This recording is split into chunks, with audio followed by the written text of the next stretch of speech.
Fala galera, sejam muito bem-vindos. Eu sou o professor Pedro Ivo, especialista na prova de Ciências Humanas do Enem e de História de diferentes vestibulares. Hoje o canal Viagens de Clio vai discutir o medievo. Crianças, mulheres, casamento, tempo e alguns personagens medievais estarão nessa aula.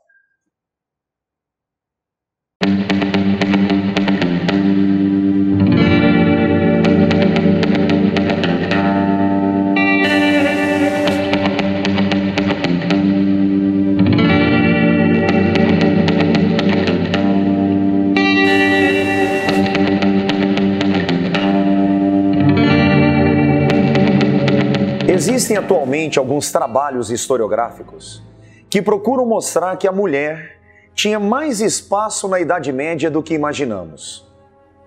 O papel da mulher não era de submissão total. Durante séculos, a mulher permaneceu invisível no medievo. No entanto, alguns medievalistas vêm buscando tirar as mulheres da sombra, ao falarem de mulheres que produziram mosteiros e conventos, que produziram peças teatrais, que frequentaram universidades, professoras, camponesas, cabeleireiras e comerciantes. A sociedade medieval se alicerçava em valores guerreiros. Era enaltecida a imagem do cavaleiro. As mulheres eram encaradas como incapazes para o manejo das armas e a figura feminina era revestida de inferioridade. Do ponto de vista espiritual, muitos membros eclesiásticos não perdoavam Eva por ter levado a humanidade à perdição. Muitos acreditavam que a mulher era o agente do pecado. No final da Idade Média, muitas mulheres foram vítimas da Inquisição, sob a acusação de feitiçaria, bruxaria. As acusações variavam, desde pactos com os demônios até questões práticas como provocar tempestades. Numerosas bruxas foram punidas pelo crime de voar em cabos de vassouras. Mas como as bruxas voavam? Como diria o antropólogo Marvin Harris, algumas mulheres tinham a convicção de serem bruxas e acreditavam sinceramente que eram capazes de voar. O uso de algumas pomadas alucinógenas gerava a sensação de voo. Para os inquisidores, imaginar que estava voando significava estar voando. O casamento medieval não era uma escolha individual, era uma decisão da família. O casamento cristão tinha um caráter disciplinador. Disciplinar o comportamento sexual servia como ferramenta de organização social. Entre os nobres, o casamento tinha motivações políticas e patrimoniais. Manter o nome da família e ampliar o patrimônio por meio da união com outras casas aristocráticas estava entre os principais interesses matrimoniais. Já entre os camponeses, o casamento servia para aumentar a mão de obra familiar. Logo, a produção familiar. A criança era tratada como um adulto menor, principalmente entre as pessoas do campo.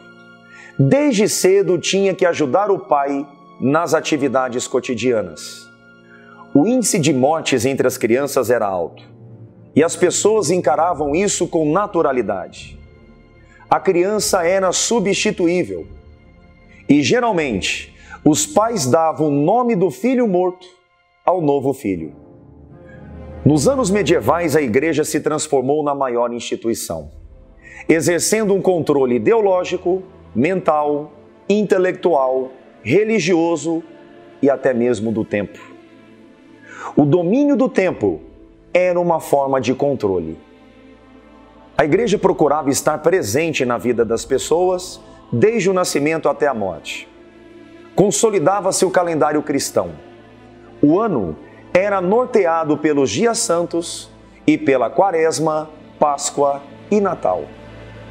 As horas eram marcadas pela igreja por meio dos toques dos sinos.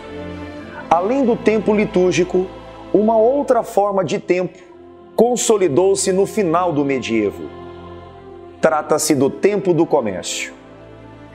Esse tempo pedia maior exatidão. Consequentemente, não demorou para aparecerem os primeiros relógios mecânicos. No campo, o ritmo era determinado pelas estações do ano. Dia, noite, verão, inverno determinavam o que fazer na área rural. Tempo de plantio, tempo de semeadura, tempo de colheita. O tempo determinado pelas estações do ano é o tempo da natureza, o tempo natural. O historiador Jacques Le Goff, no livro Heróis e Maravilhas da Idade Média, faz um brilhante estudo do imaginário medieval. A Idade Média teria criado heróis e maravilhas destinados a alimentar sonhos. Arthur aparece em um relato do século IX. Um certo Arthur teria combatido os saxões ao lado do rei dos bretões durante a invasão. Chefe de guerra, entra para a história como um guerreiro defensor dos bretões. Arthur, que o medievo ocidental criou e nos legou, é um herói celta associado à ideologia nacional britânica. Arthur torna-se herói central de um conjunto de textos literários e, sustentado pelo nacionalismo britânico, atravessou bem os anos posteriores até ser beneficiado pelo reerguimento do medievo feito pelo romantismo. Robin Hood introduz no imaginário europeu medieval um personagem, o fora da lei. Ele caminha entre a justiça e o roubo, direito e ilegalidade. Uma das grandes dúvidas sobre Robin Hood é: ele existiu? Ao que tudo indica, existiram alguns Robin Hood, muitos inspirados em um Robin Hood mítico. Realidade ou não, o fato é que Robin Hood, desde a Idade Média, é um herói do imaginário para todas as idades e épocas. E aí, pessoal, tranquilo? Opa! Eu vou falar um pouquinho mais baixinho porque está prestes a acontecer uma assembleia. Continue visitando o canal Viagens de Clio. Se inscreva no canal Viagens de Clio Infeliz. Curta a nossa página no Facebook.